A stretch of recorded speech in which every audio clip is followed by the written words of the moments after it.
with plow horses and kerosene lamps, but extended into a world of nuclear power and space exploration.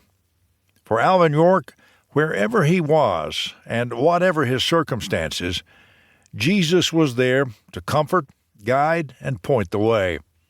From the day his heart was transformed by Christ through a mother's love, York was a Christian soldier of the truest sort. The phrase may sound hokey to 21st century ears, but the honor, diligence, patriotism, and faith they describe remain timeless. Soli Deo Gloria. John Perry, Nashville, Memorial Day 2010. 1. New Year's Promise. Alvin York was drunk again. He liked the sensation of corn whiskey down his throat ever since he sneaked his first sip as a boy, but he really took to it after his daddy died. Life was hard during the best of times in the Wolf River Valley of Tennessee, and Alvin's life was a struggle even by valley standards. He and his people didn't complain because they had no idea how poor they truly were. Life had always been that way. They were seldom disappointed because they expected so little. Alvin's family owned 75 acres in this beautiful, isolated pocket of farm country 7 miles from the Kentucky line. It was just enough to scratch out a living for him, his mother, and 8 younger brothers and sisters. 2 older brothers were married and on their own, leaving Alvin head of the household. Days he worked his own land and hired out to help neighboring farms.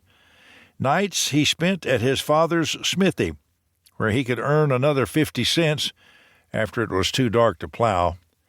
Some nights after that, he'd go out for a nip.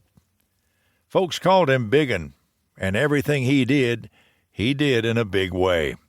He was big himself, a burly, barrel-chested ox of a man, muscles grown taut and strong from a lifetime of steadying a plow and wielding a hammer. His head was topped with a thick, unruly thatch of red hair. In a time and place where every man was a good shot, his marksmanship was legendary. No one could afford to waste ammunition putting meat on the table, but Alvin's skill was a cut above. He could drop 5 birds with 5 rifle shots. He could put 2 bullets in the same target hole at 20 paces. When Biggin got into a fight, he fought big, sometimes with his fists, sometimes with a knife, but always in it to win. When he drank big. Alcohol made him even more of a fighter. So after a night of moonshine whiskey, Alvin was likely to fight anybody on any terms.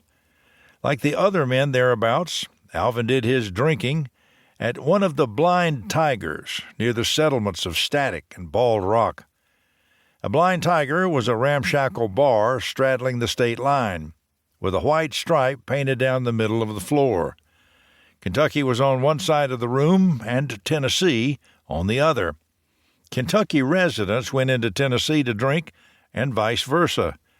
When the local sheriff from either side arrived, customers hopped back into their own states, out of jurisdiction of whoever came through the door. Plenty of other popular vices were available there, too, all in one convenient location. Blind Tigers were where Alvin and his neighbors did a lot of card-playing, scrapping, and cursing.